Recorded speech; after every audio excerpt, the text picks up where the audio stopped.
I really wanted to write about how young people with long COVID are following the path of like other chronically ill people, because we are all chronically ill. There's no hierarchy in chronic illness, in my opinion, at least, about how online communities are helpful. Welcome to Invisible Not Broken. Today we're talking about mental health, online communities, and reporting on chronic illness and disability.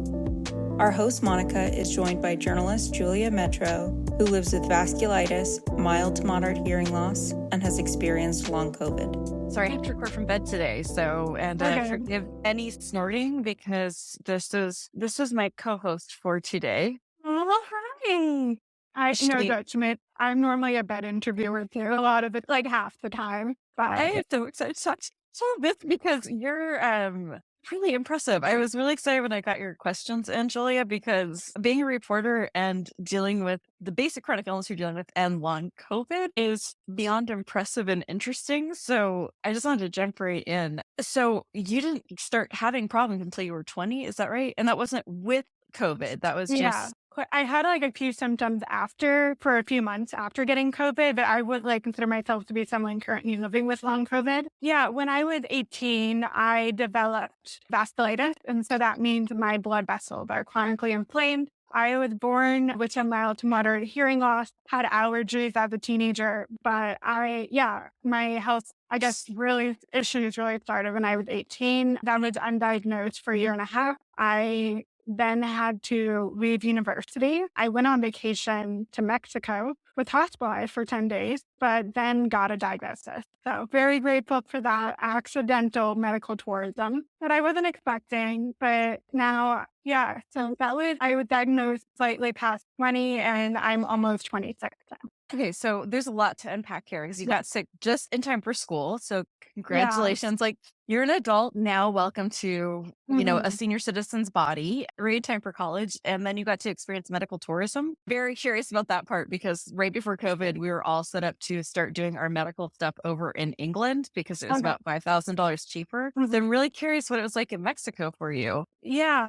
it was very accidental. Like I went on vacation with my dad and then I got very sick. My C-reactive protein they tested was at, I forget the measurement unit, but it was at 8 when the normal range is like 0 to 10. So like my body had enough. Just because I was on oxygen, I was very, very swollen and very sick. And I had been sick for a year and a half, but I was attending school. I'm originally from Winnipeg in Canada. I moved to the U.S. when I was 6 years old and I went to McGill University. I started undergrad there. The wait time to see a specialist was very long. I could not get in to see a specialist. I had to use the emergency room, which sucked. It did not work. And then I was told, oh, you have anxiety, which I do, or just a little bit of pain. I mean, I do have anxiety. That's been diagnosed for a long time, but like I was also very sick. I love how there's this idea of like mental health precludes anything else from being wrong. And it's very frustrating. For sure. No, that definitely informed a lot of the reporting I tried to do as well, just as someone who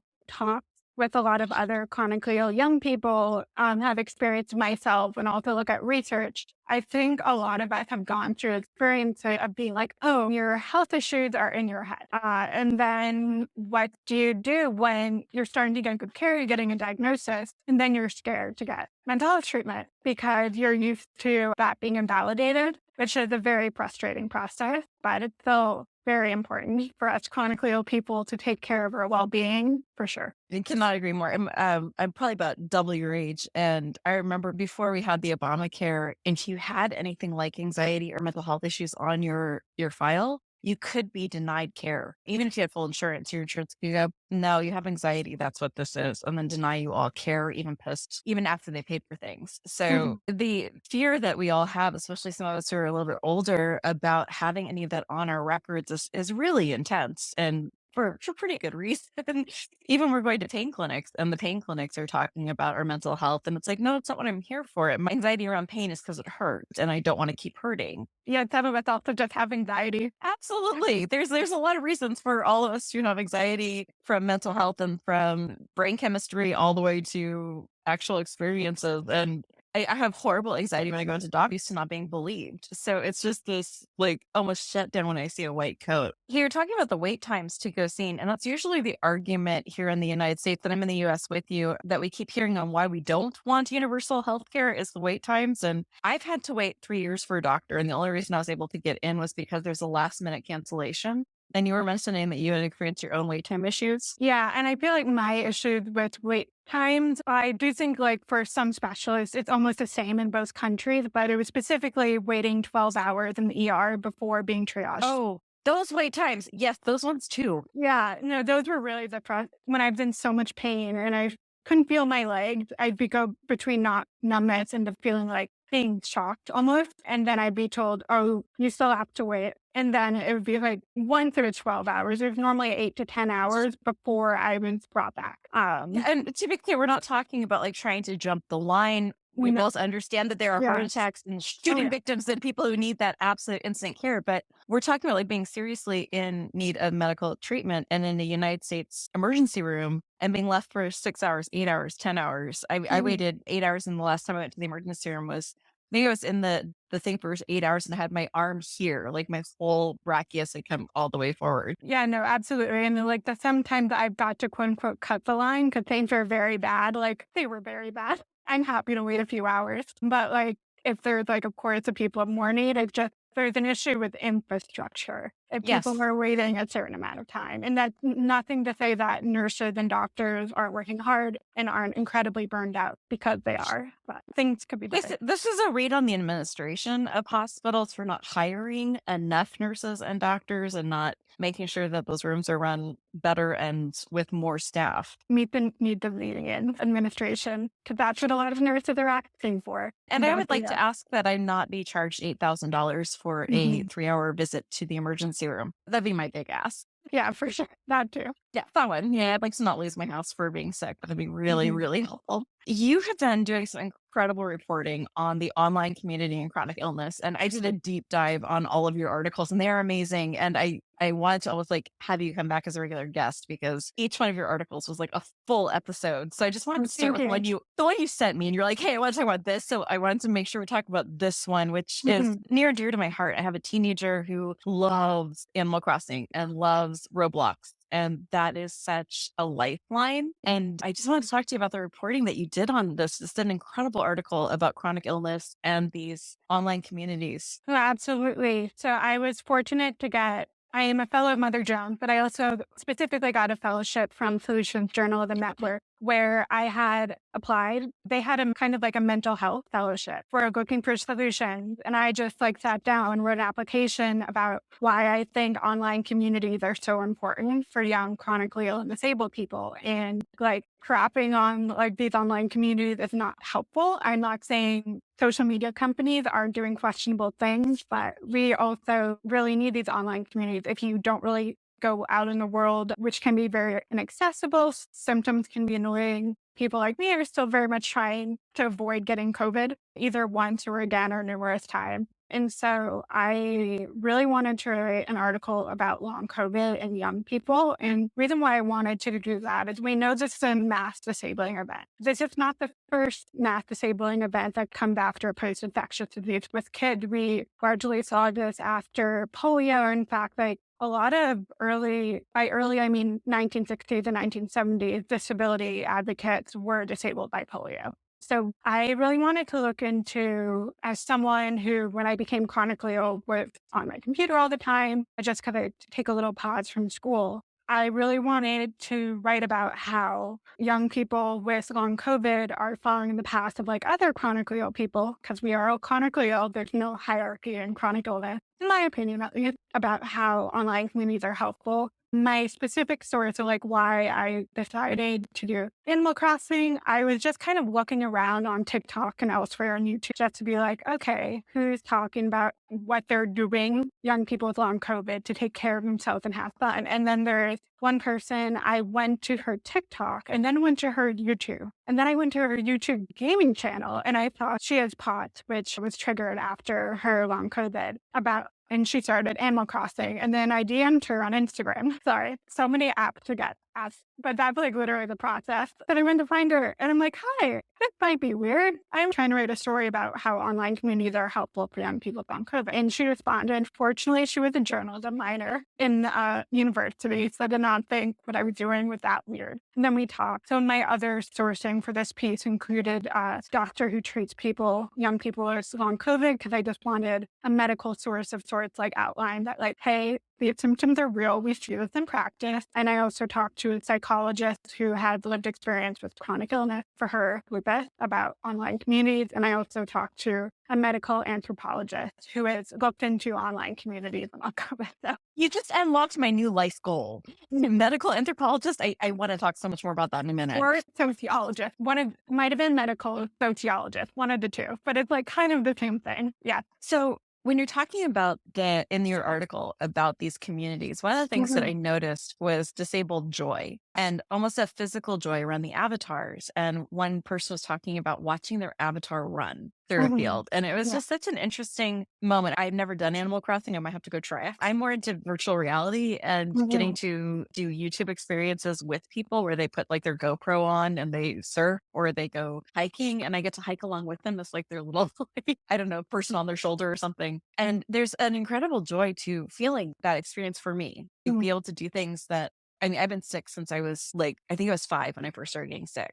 So I've never really had a lot of these experiences. So getting to have some of them is really exciting. Can you talk a little bit about like watching your avatar do something? Does that do anything for you? Or is that just something that someone else was talking about? Yeah, that was something where for that specific part of the article, when I described it, the person I interviewed does live streams on YouTube of her Animal Crossing. So I had watched part of the video where the villager, as they're called Animal Crossing, I'm not really an Animal Crossing player myself, where I kind of describe what was happening. And I think a cool thing about Animal Crossing is that you build your island and your experience over time. And that can be almost, I think it could be goal setting too. If you're like, okay, I want to do something today. And like, okay, you contributed to your Animal Crossing island. That's great. And so even if like you're having a rough day, you can still do that. And with Animal Crossing too, I'm not a huge video game player, but unlike some other game, like you can communicate with other people. It's not like you're doing it by yourself and a bunch of AI bots are maybe responding to you. You can have communities with other people as well. There's something about being chronically ill with things like ME and POTS and things we're almost forgotten. We're very like, I just feel like almost like one of those Victorian novels, the woman in the attic with some yellow wallpaper and a pug, which is what you see from seeing the yellow wallpaper start swirling. But there's this thing of not being able to affect the world around you, which seems like one of the hierarchy of needs, you know, that need of purpose. And there's something really beautiful what you're talking about still having that ability to influence things around you, even if it's pixels. Yeah. And I definitely think it's kind of a jump off point, but like I'm as someone who's chronically ill with vasculitis, where ME is a very common comorbid condition. Even with myself, I have something called Todoist. I really love Todoist. They're not paying me to shout them out. I just really love it. Where like I'll put like, oh yeah, take medication at a certain time. And if I check that off, I'm doing something today. And it's like just something, a small thing I do. Because this capitalistic world we live in, I feel like we're hard on ourselves if we don't have like a certain amount of output. So like that is totally off topic for my article, but that is something that I do. I'm so feeling you. Like I've actually gone back and written a new to-do thing just so I can mark it off if I forgot to write it down. I did saying like, no, I need credit. I need my gold star. Yeah. But yeah, no, I feel like Animal Crossing is a way where you can build things over time. And also, unlike games with certain level ups and things like that, you can go your own pace. I wish more of the games would have sandboxing. Like there's a lot of like battle games that I love, but I don't want to fight. I just want to sandbox it. Like there's the new Assassin's Creed. I just want to like go in the world. I don't want to like, yeah. It'd be nice to have less competition stuff where, you know, some of us people are a little calmer, less need to pick up swords. I just need to show you what I'm dealing with right now. Is this just like a full bat pug? Are you on belly rubs right now? Oh my About, God. Like yeah, this is yeah, the funniest thing I've ever seen. And we'll get to it in a minute, but we always talk about like one thing we purchased for under $100 and you were talking about the Todoist. We have a heated pad on our beds that's like a mm, mattress cover. So it's a full body heating pad, which means that now if I try to keep her out of my room, she will throw herself against the door to get to this heating pad. that's really funny. But yeah, That's pretty adorable. Yeah. yeah, I make me a Um, dog person, so dogs interrupting anything is good with me. Well, we also have this too. Yeah, it's a full like my bed is always full of everyone and everything, which is between teenagers and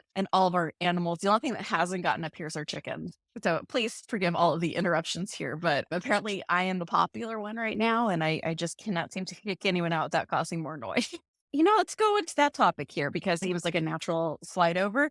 You have the cutest little dog that's just Yeah. adorable all over your Instagram. Can you talk to me a little bit about like the importance of animals and chronic illness, especially, I don't want to say homebound chronic illness, but those of us Yeah. who sort of hobbit and spend most of our time in our little cozy caves? Yeah, so he doesn't actually live with me right now. He lives with my dad. It's just I'm at the point where I have to work like 40-hour week plus with my job and Yeah. freelancing. It's just not active for me to like play with him and like take care of him. But I did train him how to recognize me on FaceTime, which is an accomplishment of mine. What I did in my first year of undergrad, I'm sorry how young I am, but he at first wasn't reacting. And then I asked him, do you want to, I'm gonna say it with a French accent in case your dog knows this word and starts like a biscuit, or I'm trying not to. Oh, not know the word. You're totally fine. She does Okay, not know the that's word. good. So I'm like, Yeah. do you want that? And then my dad gave it to him and then he started perking up. And now he recognizes me. And when he hears my voice, he starts begging for belly rub. So I'm in a long distance relationship with my dog. That's adorable. But it's So not, sorry, your dog next to you. like, he was very helpful when I had to take a pause from university though, because like I was lonely, but my dog always wanted to hang out with me. And something funny is I think he realized that I dealt with inflammation and all that not just me, when he sees someone have a bruise, he has to lick it. And he's like, oh That's the no, sweetest this is red. thing. Yeah, no. Oh my God. That's kind of when it comes to being sick and friends, I don't know if you experienced this, but I kind of experienced this mass exodus of people, not because they weren't lovely. They are lovely people. I just want to make that very clear. These are not cruel, mean, or bad people. They were busy people. Yes. And when I stopped running a business, I wasn't able to do the things we used to do. They didn't have time to do to keep having cancellations all the time.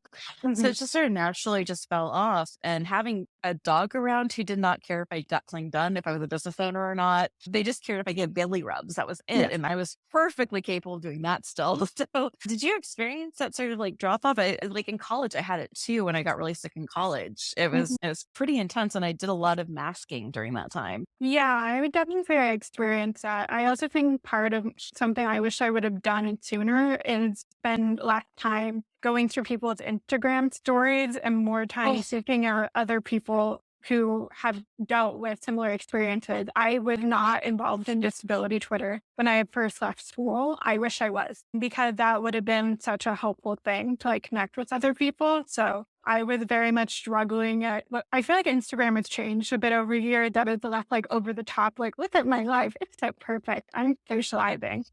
But it definitely was like that in 2018, which was very hard I'm happy everyone was living a great life to just see like what I was missing out on. But yeah, I wish I had found like online disability communities right away. The only ones I really found were like Facebook groups, which weren't really helpful in connecting with other young people my age. And the ones I was in were very medical, which of course, when it comes to certain conditions, is very important with treatment, but they aren't socializing.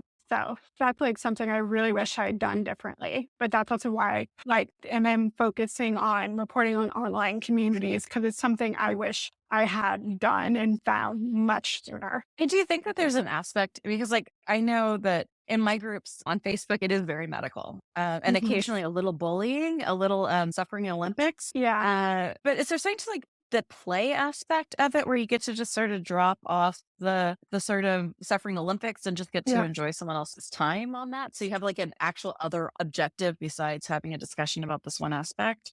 Yeah, for sure. I definitely find that to be the case on Twitter, or used to be the case. It's very sad what is happening to that platform. And that's why I also think earlier in our conversation where it's like there's no chronic illness hierarchy, because I sometimes feel like it that way in some medical focus groups. So most moderators, of course, working their hardest and all that to admin, finding fun things to do, and also just like making friends is something I have found very helpful on disability Twitter, and it's even as Twitter. So I feel like a lot of disability Twitter had been formally left. I'm still connecting with people I've connected with on like Instagram and slowly Threads. I joined that recently. There's so many platforms. There's too many. I'm confused. And I forget because I run multiple things. Like I have another podcast for kids, or I do a history podcast for kids. It's 10 minutes. And then I have like building a RPG for like a fantasy RPG. So we have that whole thing off to the side. And I can't remember which profile I'm on at the time. And I don't remember what we're active on. Now there's TikTok and I'm trying to figure that out. And I'm feeling very confused and exhausted and old.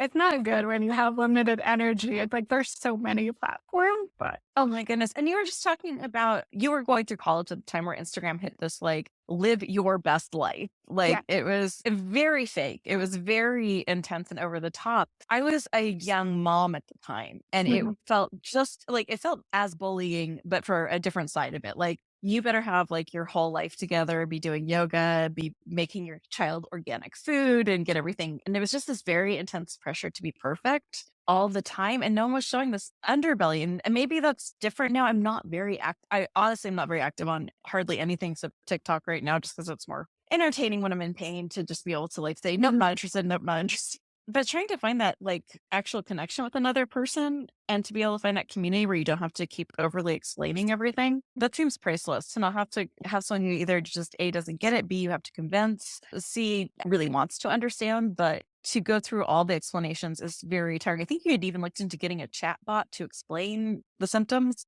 yeah, That's part of your article.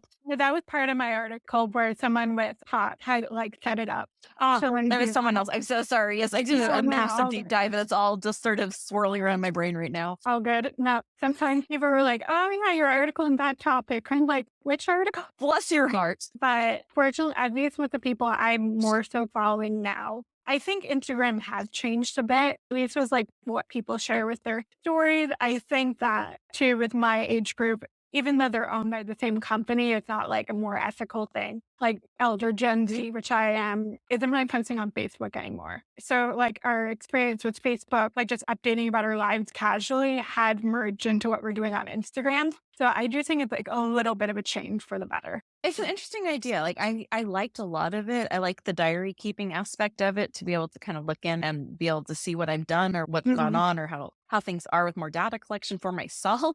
But then we sort of have been running up against this thing where a lot of things that are really good for the disability community, like being able to connect through gaming and through these other things and Amazon and Grubhub and all these other delivery services, they're running up against this ethics issue. And I'm especially right now in today's climate and also back in the Trump years where they were talking about monitoring our social media to see if we were really disabled. It just feels like a lot of what we're needing to have fulfilling lives is getting to a point where we have to even ask questions that I don't feel comfortable asking all the time. No, for sure. And I mentioned it before, but that's like what makes it so sad about Twitter falling apart is that it's been Oh my such God, an yes. essential part of online disability experiences for so many people. And then we have someone, Elon Musk is a perfect example that you can have a disability and still do things that harm other disabled people. And yeah, no, seeing Twitter slowly demise has definitely been frustrating. And there's so many ethics issues with tech and all that that it's hard to like, I don't think there's any purely ethical social media. I think that we can try and make as ethical choices in our lives as possible, but that's really hard. Like even, let's say you are able to not order Amazon, which I know isn't a possibility for people who can't really leave their house and really hard to get other stuff on time. But like Amazon owns so much of the web and it's so hard to boycott that. Google, yeah. It's basically politicians need to deal with the ethical stuff instead of just blaming disabled people. That'd be nice. But also, like, I've written for some places too, Amazon treats disabled workers badly. Many have yes, I saw that article. Amazon has also been fined for causing injuries to people, which can be disabling. they've gotten fined many, many times from the Department of Labor. So, And death. They've actually caused deaths in their yeah. warehouse. I also think too, when looking at the Amazon thing, it isn't like an Amazon versus disabled people who don't work there. It's a disability rights issue. You're making such a good point because there's a long history of problems like pollution and climate change that keep getting passed off to regular people when regular people cannot make the changes necessary. No, absolutely, for sure. Talked a little bit about this ability to group around things like in Twitter. Disability Twitter is one of my favorite little places. Is where I think I found you. And I don't always understand what's going on social media. I try very hard to figure it out, but hashtags became really important. And I noticed them the first time when, I'm not even going to say his name because I don't remember exactly, but he's now, I think, the host of Jeopardy. And he had made a comment that pretty people in wheelchairs is depressing to him. I remember that. And yeah, and then there became this hashtag where I first started became really like aware of that whole thing and where it could actually become a flashpoint. I'd never thought of hashtags as anything other than like a way to get someone to see your post, but this became like a movement of like disabled but cute. I believe that either you or someone that you reported on had created a hashtag that became really important. Can you talk a little bit about like how that all works for some of us who don't understand how that becomes a movement? Yeah, for sure. I have written about hashtags in my story, but I'm blanking on like if I've written like one solely on that. But I can also say when sharing my article, they're looking for sources. I absolutely use hashtags. So whether that be disability Twitter, Crip the Vote is also a huge one if we're talking about disability in politics. And as well, another one I use is NEIS Void, which is no end in sight. Depressing but true. But, those hashtags are very helpful in finding people. And I also use them as a journalist, just knowing that those are very important to disability community. And one I don't use as a non-autistic person, but I think is very important to pay attention to is actually autistic. That is a hashtag as well, of autistic people sharing their experiences about how they might feel about autism speaks and whatever they're up to. I'd say in a not good way, just due to like very fair critiques of the organization and how at least their budget,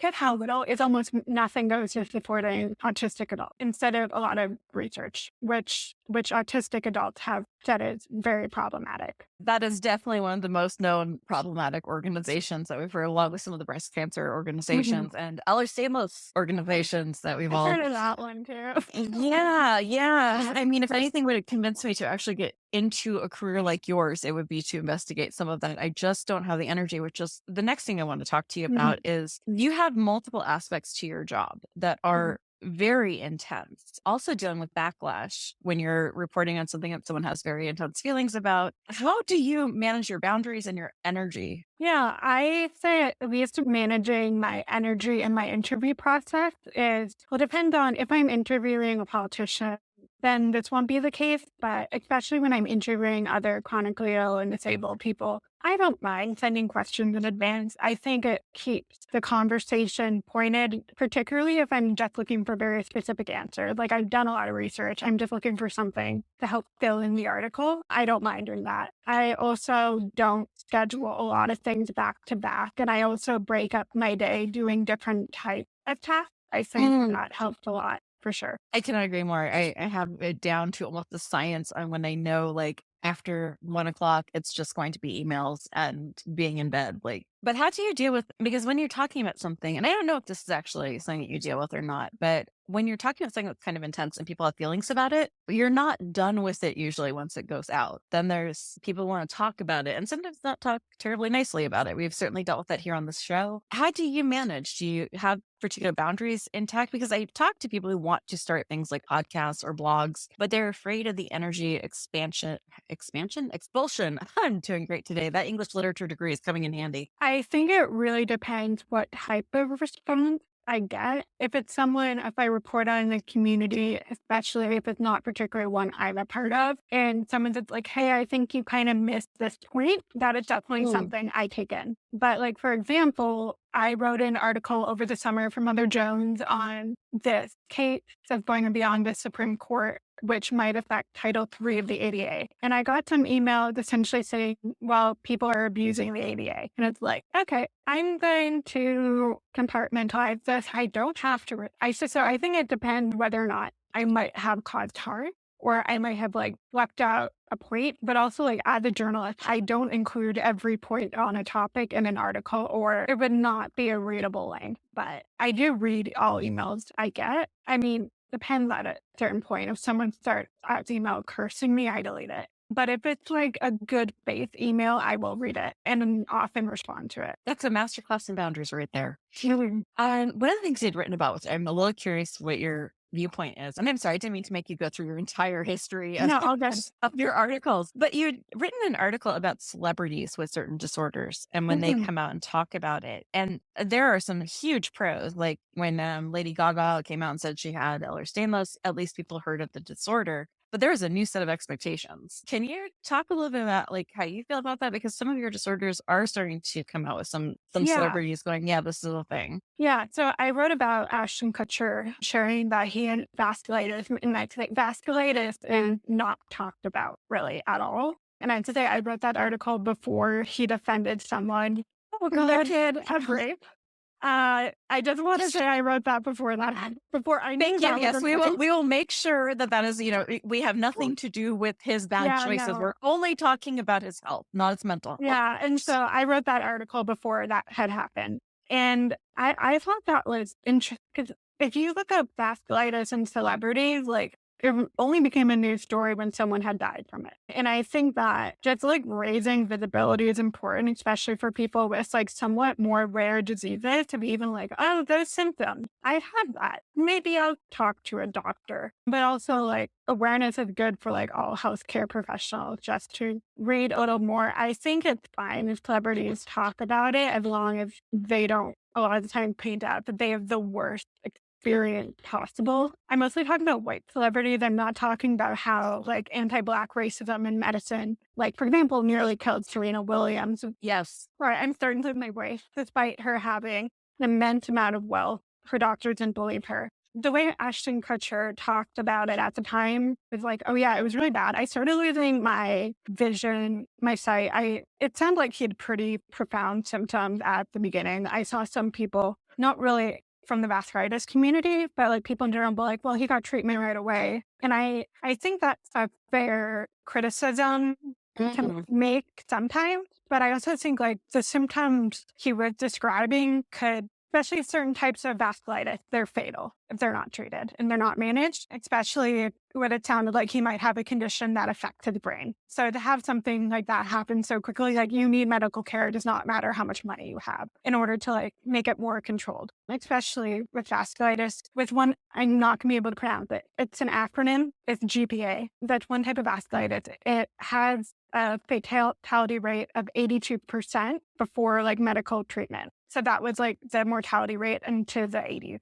So like some types of vasculitis are like very fatal if not managed. And so that speaks to the importance of visibility, et cetera. And of course, just some treatment isn't necessarily good treatment. Not all of us enjoy being on prednisone for a year and a half, my experience. But I also kind of needed to be on it. And then in 2020, there was a prednisone alternative that was approved by the FDA for vasculitis. Very exciting for people who then develop it down the road. But yeah, I don't know if I went on a little tangent. I don't know if that answered your question. You did, absolutely. And one of the things you brought up, I think, is just one of the things that drives me the craziest about the whole celebrity culture when they discuss their illnesses. And Michael J. Fox did such a brilliant and beautiful thing, was talking about how his experience with Parkinson's is different than other people's because he has access to medicine and treatments that we don't even know of, heard of, or could begin to get near. Like my family has MS in it. And one of the things they ask is like, okay, so how much money do you have? Are you going to be able to access all of the treatments? Because here in the United States, as you know, and I'm sure in other countries, which with universal healthcare, there is a difference in economics and the ability to access full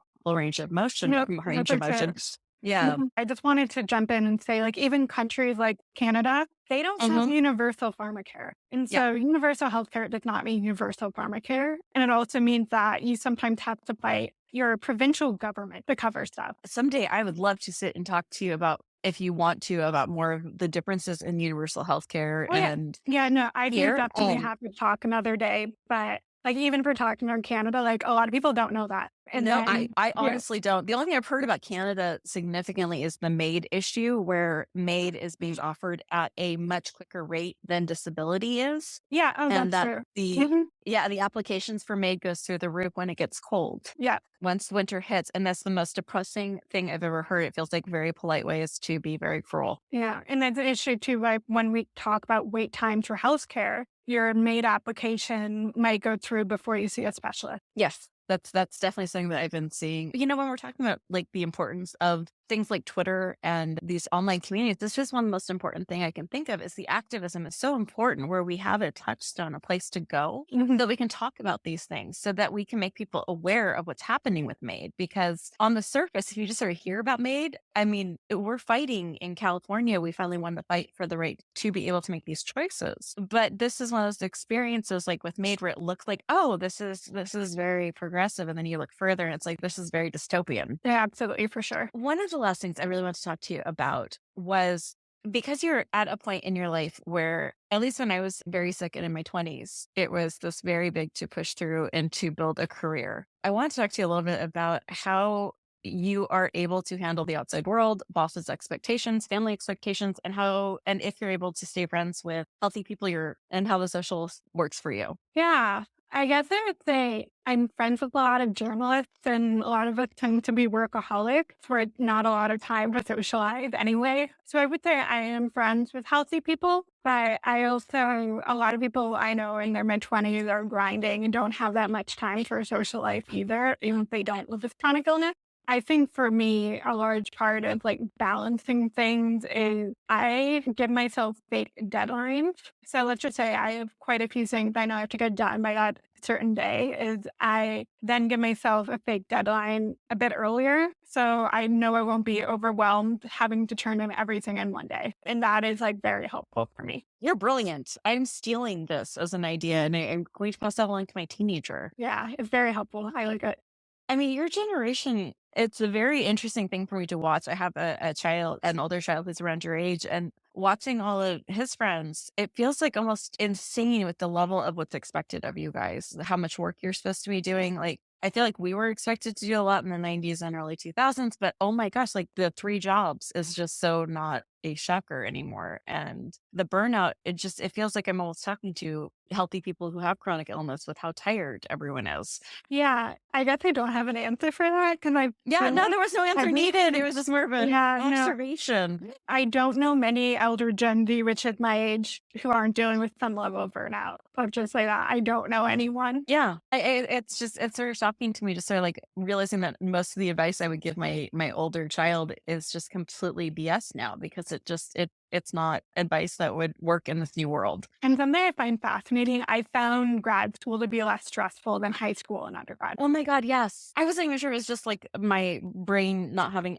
all the neurons firing in the proper way, but high school was just insanely overwhelming to me, of the switching from class to class and idea to idea, where graduate school is so relaxing because it's just one main thing I was focused in on. Yeah, no, I founded that to be a lot more manageable than undergrad and high school. And you went to UC Berkeley, or did I read that wrong? You know, I got my master's from UC Berkeley, which is a top school, but like I was not pulling all-nighters like I had in undergrad and high school. So that was like a lot more manageable. And it was project-based, which I found a lot better in managing my energy than like having to quiz for a test, for example. I cannot agree more. My youngest is in a Montessori high school, and it's all project-based, and the happiness level is through the roof. That's good for sure. Yeah, we're definitely a test-heavy high school and first half of undergrad. Well, now you've given me a new life goal to look into medical sociology or medical anthropology. I'm now going to be researching programs because that sounds ridiculously interesting. I usually end with what your favorite purchase is for under $100. We talked about my favorite thing, which is the full body.